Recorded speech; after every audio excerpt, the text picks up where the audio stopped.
Food processing is often discussed as a nutritional liability, yet fortification and enrichment show that processing can also be one of the most effective tools for improving population health.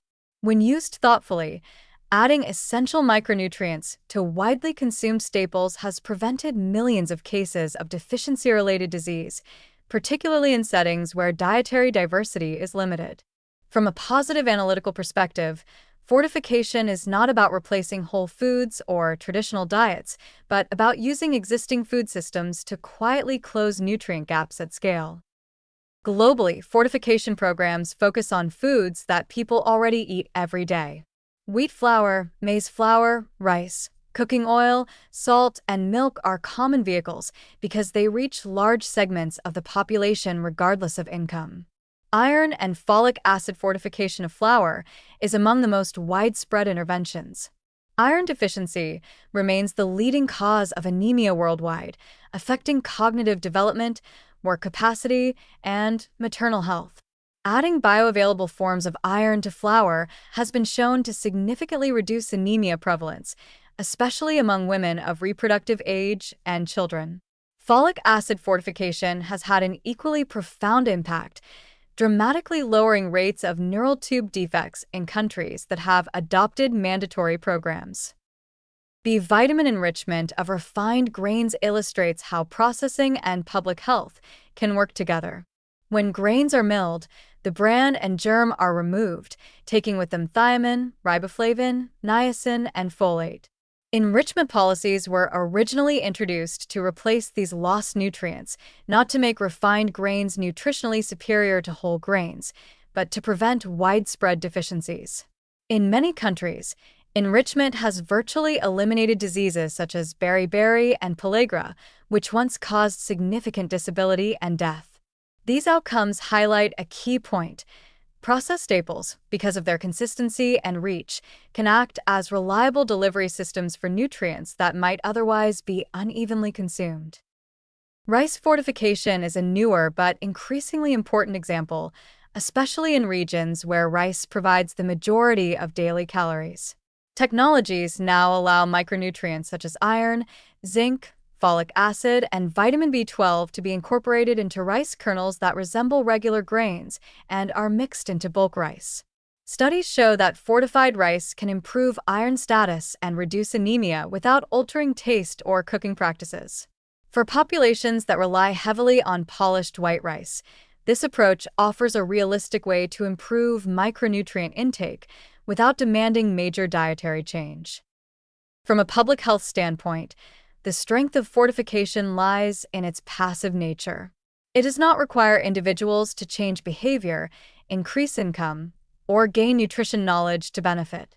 This makes it particularly valuable for low-income households, rural populations, and groups with limited access to diverse foods.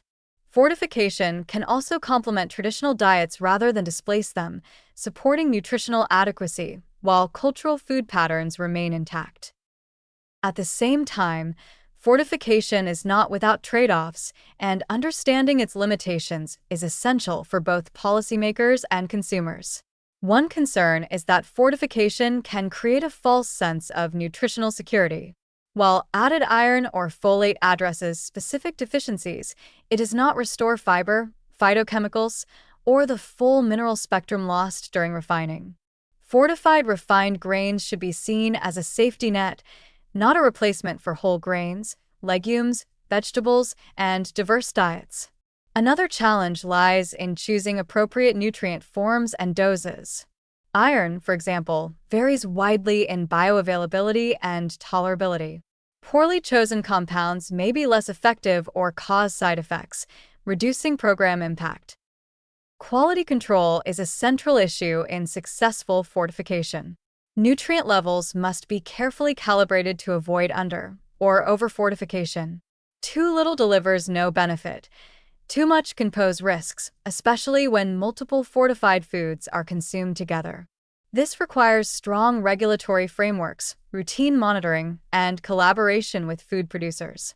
Inconsistent fortification undermines trust and effectiveness, while well-regulated programs demonstrate that precision is possible even at national or regional scale.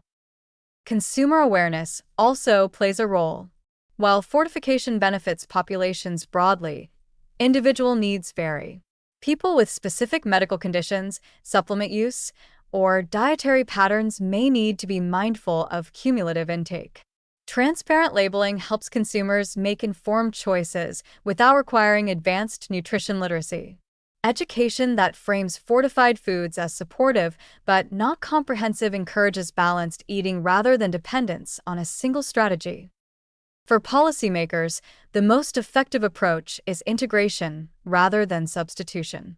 Fortification works best when combined with broader efforts to improve food access, support local agriculture, and encourage dietary diversity.